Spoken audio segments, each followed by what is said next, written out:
আমাদের আছে। এটা কারণ আমরা 470 ধারা আমাদের অলরেডি কমপ্লিট। আমরা চাচ্ছি 500 ধারা কমপ্লিট হওয়ার পরে আমরা ঢাকাতে মহাসমাবেশ করবো, যেটা কৃষক মহাসমাবেশ হবে। ইনশাআল্লাহ সেটা আমরা করবো। আমাদের যে পুঁজি তো নাই, ক্ষতি বলতে কি, আমরা এক বিঘা জমি চাষ করে পেঁয়াজ আলুতে 30,000 টাকা করে হারিয়েছি। আমাদের উৎপাদন 17-18 টাকা, আমরা পাচ্ছি 7 থেকে 8 টাকা। সেখানে আমাদের পুঁজি বলতে কিছু নেই। 7 থেকে 8 টাকা মানে ওই তোলা খরচ আর ওই যে ই খরচ, আর আমাদের পুঁজিটা পুরোপুরি নাই। আমরা সেখানে ক্ষতিপূরণ দাবি করছি, যদি আমাদেরকে কিছু প্রণোদনা কৃষকদের দেয় তাহলে কৃষক বাঁচতে পারে। এছাড়া পরবর্তীতে ফসল করার জন্য কৃষক, আমাদের তো দাবি মানার জন্য আন্দোলনের দরকার হয় না। আমরা কৃষক, আমরা যদি দাবি মানা না হয় তাহলে আমরা বসে থাকবো। হাত যদি কৃষকের হাত যদি মাটি থেকে উপরে উঠে যায় তাহলে এই জাতি খাদ্য পাবে না। সেটা আমরা আন্দোলনের মাধ্যমে করবো না। আমরা যদি বসে থাকি তাহলেই সম্ভব। আপনারা এ বিষয়টা স্মরণ রাখবেন যে কৃষকের হাত যেন মাটি থেকে উপরে না আসে, এইটাই আমাদের দাবি।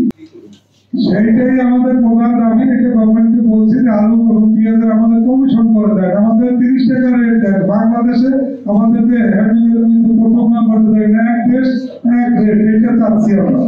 একটা দেশে একটা রেট থাকবে, এক জায়গায় 70 টাকা আর এক জায়গায় 30 টাকা। এই যে বৈষম্য, এটা দূর করতে পারবে শুধুমাত্র এই কৃষক। যেহেতু আমরা অন্যভাবেই সংগঠিত হচ্ছি, প্রতিটা ইউনিয়নে প্রতিটা ওয়ার্ডে আমাদের কমিটি থাকতেছে।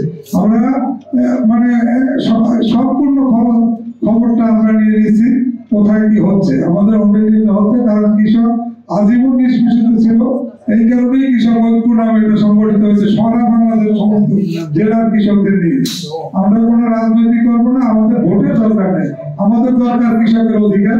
যদি না পাই তাহলে আমরা হাতটা তুলে বসে থাকবো। যার খবর সে করবো, আপনারা কি খাবেন তা আপনারা নির্ধারণ করবেন। আমাদের ভিতরে লেগে আছে সেটা আমরা জানি, কিন্তু কৃষক কোনো রাজনৈতিক হবে না। আমরা কৃষকের অধিকার না পেলে আমরা রাজনীতিতে আসবো না, আমরা থেমে যাবো। এখানে তো আগেই বললাম যে কৃষক কোনো রাজনীতি করবে না। রাজনীতিবিদেরা আমাদের ক্ষতি করে, আমাদের ভোট নিয়েই রাজনীতি করে। একটা দল দেখায় যারা 1 কোটি সদস্য আছে, আমি এরকম দল দেখি না, কিন্তু কৃষক আছে 10 কোটি, সে কেন রাজনীতি করবে? কৃষক রাজনীতিকে নিয়ন্ত্রণ করবে সে খাবার উৎপাদনের মাধ্যমে। আমাদের হাতে থাকবে নিয়ন্ত্রণ। আর সেই কৃষক আজকে অবহেলিত হয়ে পথে নেমে আছে, আমরা খাদ্য পাচ্ছি না। আমি কয়েক কোটি টাকা কৃষিতে ইনভেস্ট করছি, এর টাকাই হারিয়ে গেছে এই সময়। কিন্তু আমরা সবাই এই যারা দেখেন, ডাক্তার, ইঞ্জিনিয়ার, ব্যারিস্টার, আমাদের সাথে সবই আছে এবং সবাই কৃষির সাথেই জড়িত। আমাদের নাই এমন কোনো নেই। ডক্টরেট অনেক লোক আছে, সচিব আছে, দেখা যায় সে ভারতে কৃষি করে, সে কি কৃষক না? অবশ্যই সেও কৃষক। আমরা সবাই কৃষক এবং নির্যাতনের শিকার হয়ে অন্তর্ভুক্তি হারিয়ে আজকে এইভাবে সমাজ